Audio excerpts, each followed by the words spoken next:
Hey everybody, and welcome to another First Impressions video. Today we are going to be looking at Combat Mission Battle for Normandy with the Commonwealth expansion pack.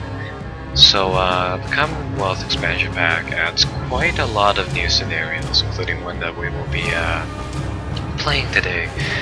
And it also adds two campaigns, one for the German team and one for the Allies. That we're just going to take a look at a very small scale level here and just pretty much test out the game for its playability, how it looks, and just the overall feel of the game. So let's just start that up, and there is quite a considerable loading time like that. It's not really a problem for a war game. It's just that it's a little bit of nauseance, and this is pretty much the briefing you get. I've already read this over, but if you guys want to, feel free to read this over. It's pretty much just we're attacking a farm, pretty much with a really small force here. So let's go. And this is the in-game battle map. We are playing with a very small force pool of just barely any units here. And our objective is to take that farm, so let's go. Now let's get our troops to just pretty much hunt using a very cautious move order, and to just move down into these positions here.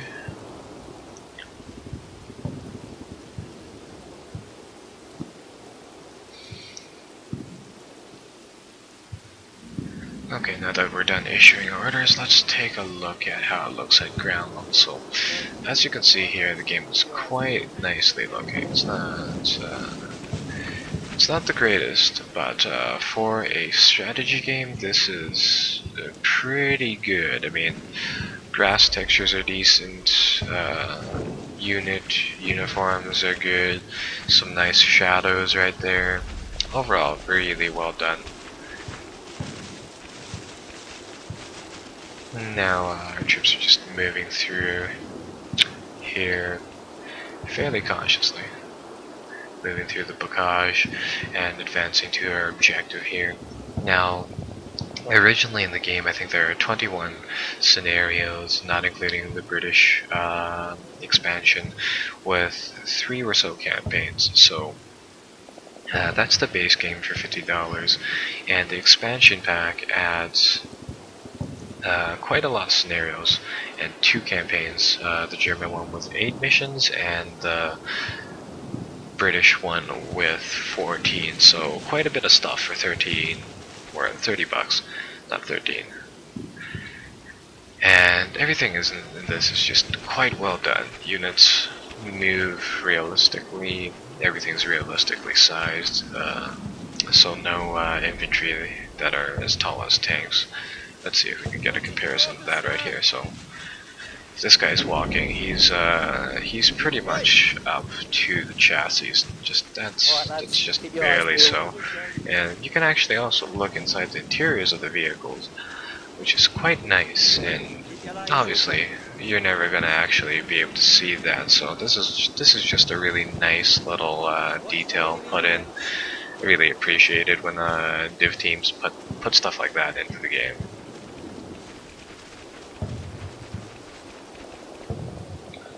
So right now, still moving up onto the objective. I've already played this this mission, so I kind of know what's what in it. And I'm just moving up my squads. Particle effects are pretty nice, not the best, but still pretty good. Still moving up our troops, and let's take a look at the HUD right now, just to see how easily you're able to get into this game. So you can see the men here. You can have different commands here, which are fairly self-explanatory. I don't know if you guys can read this, but these commands are just pretty much different types of move, different types of targeting, different types of special events, and split split teams orders are here. On the side here we have ammunition count. These icons just represent our command link with our platoon leader, which is here, and so does these green things. The units inside the little text inside these boxes are also fairly explanatory, so I'd say this is one of the easier war games to get into. So that being said, I would recommend it if you'd like the close combat games or the Steel Panthers games. So we're still moving up our units here, and I'm gonna get these units here to just pretty much cycle around the back here. So let's get them to move like that.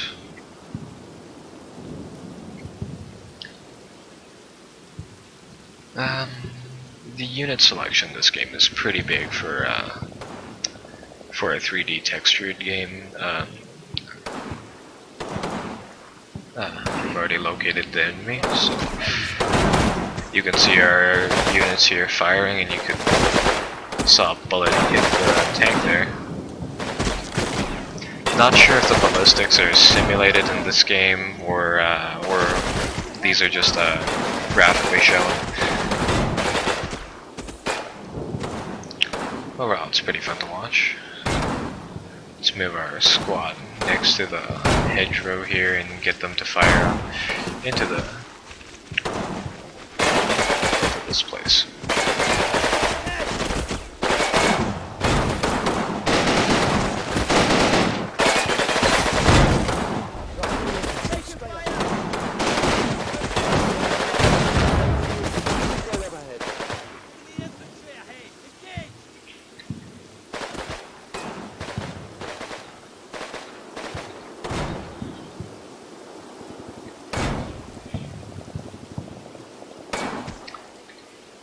Alright, so still moving up. Sadly, there's no tutorial for this game. There is a manual which has a guide on how to play this, but no in-game tutorial. There are only missions which are designed to be used with a guide. So it's a little troublesome, but if you're willing to learn, then it's quite easy to get into. But a little troublesome. And notice how we have 30 minutes to accomplish this goal, and you never feel rushed by the time limit.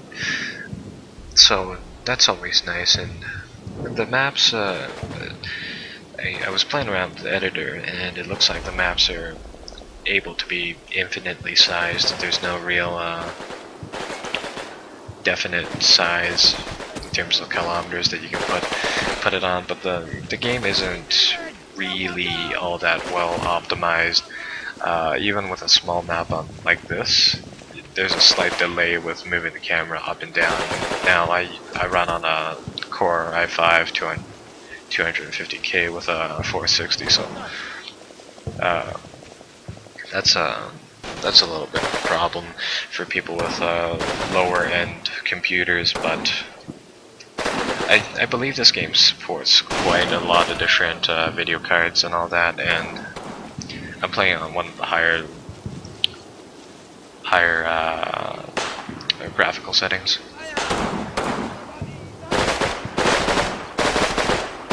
And I'm just flanking my enemy here. Morale is also simulated, that's why you kind of see people in the beetle position.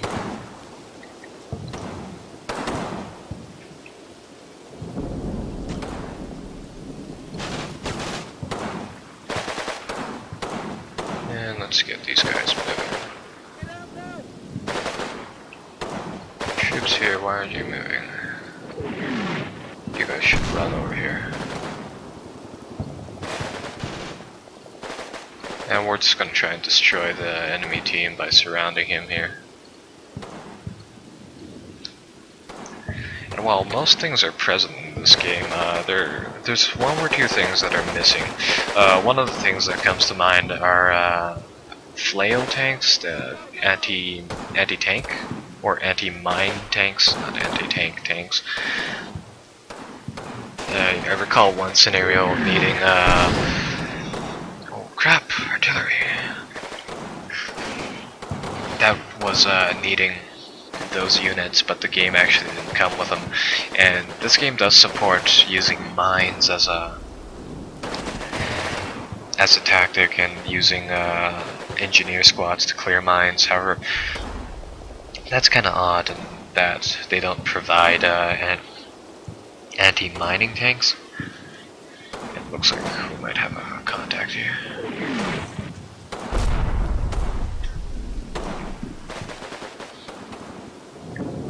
Yeah, like I don't know what's up with that. I think they just didn't have the time to include them, but keep in mind this the original, the base game has been out for quite a bit.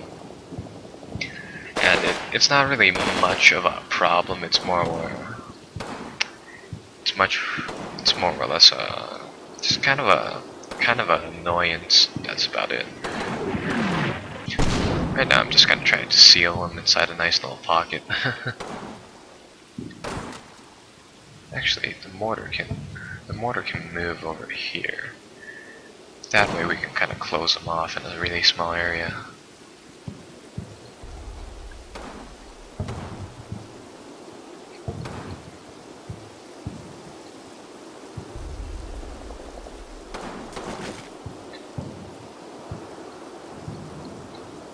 And we can also split our teams of infantry into smaller ones, which is a really nice feature.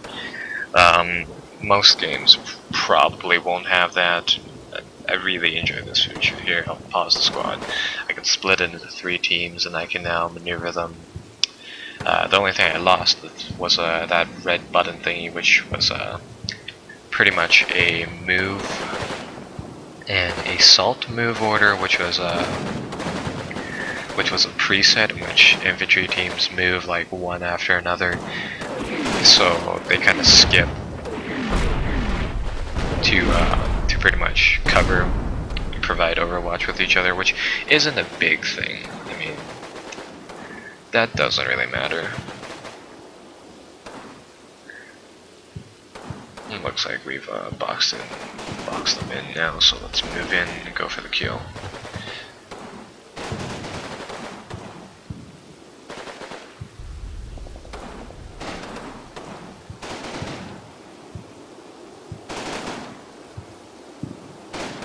No, you people do not run.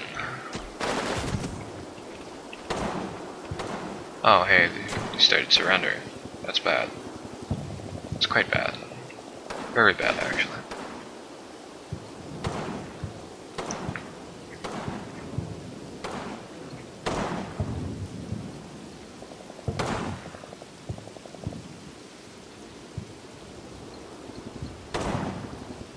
Now let's get our teams to just move up here and clear out the place.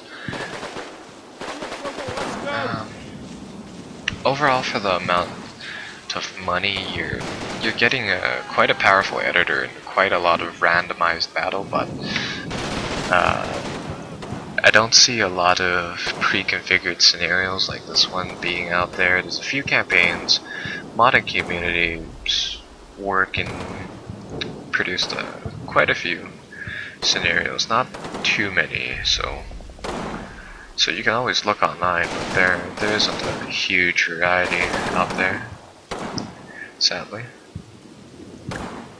Is the squad fine now? Still cautious? Oh well.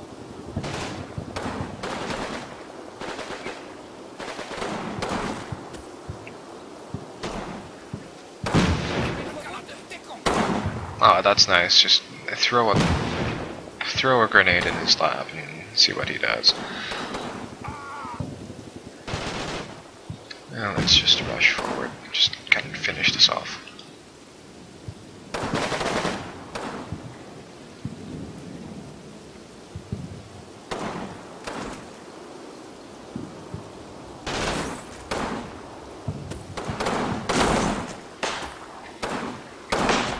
Also, for some reason, pistols are overpowered. They're kind of able to just one-shot people like that. Kind of able to snipe with them. doesn't affect the gameplay all that much. Let me see if I can end the scenario very soon, because I've ran out of things to talk about, and that's not very good. There's obviously nothing around here.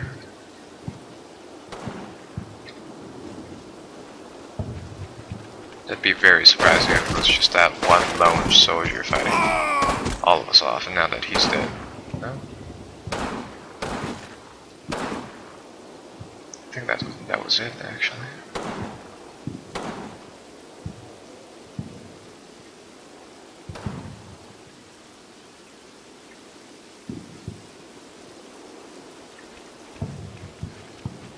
That briefing looks like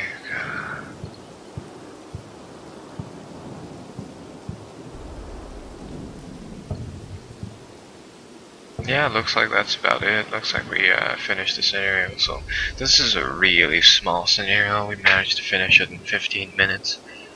I'm not sure why it isn't ending at the moment, but I'm probably missing like 1 or 2 troops on the field that it wants me to get.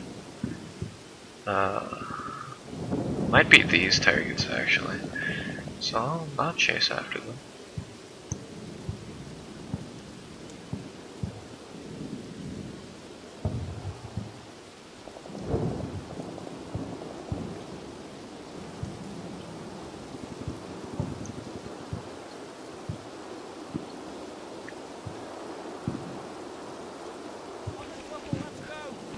But as for whether or not I recommend getting this game, I definitely recommend it, and chances are is that I'm probably gonna do a AAR later on when I release a mission scenario of my own. I will do an AAR of my own scenario just because that's how I roll.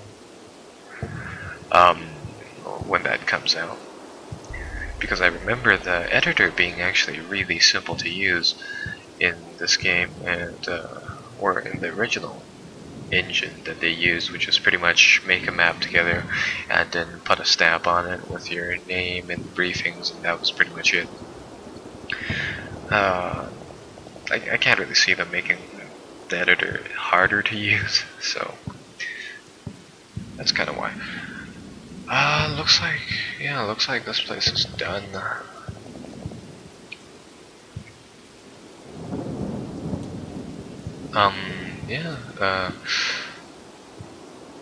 I'm actually just gonna quit the scenario here. Let's go back to the main menu and take a look at the editor. So let's go mission map.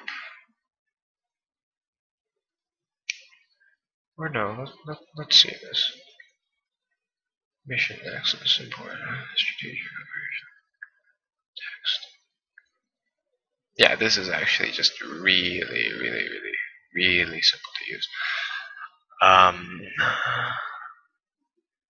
So this is pretty much the map editor, and as you can see here, it's tiled. So let's draw things here. Let's draw them. I don't know. Let's go with roads, dirt road. Let's draw a smiley face and load that up. And now we should have a bunch of dirt splotches and a crude smiley face on the map. Yeah, it's really simple to use. And all you really need to do is make a few text documents for the briefings, and I guess you had to put pictures in them now, because originally there were no pictures there. But yeah, that's really simple. So overall, as to whether or not I'd recommend this game, currently yes, but only if you are very interested in wargaming, as the price for this game is a hefty 70 to 80 bucks with the expansion pack. Now I'm not sure if that is affordable to most people, and it really depends on how much you see yourself playing this. And so without further ado, I will see you all later, and yeah, good day.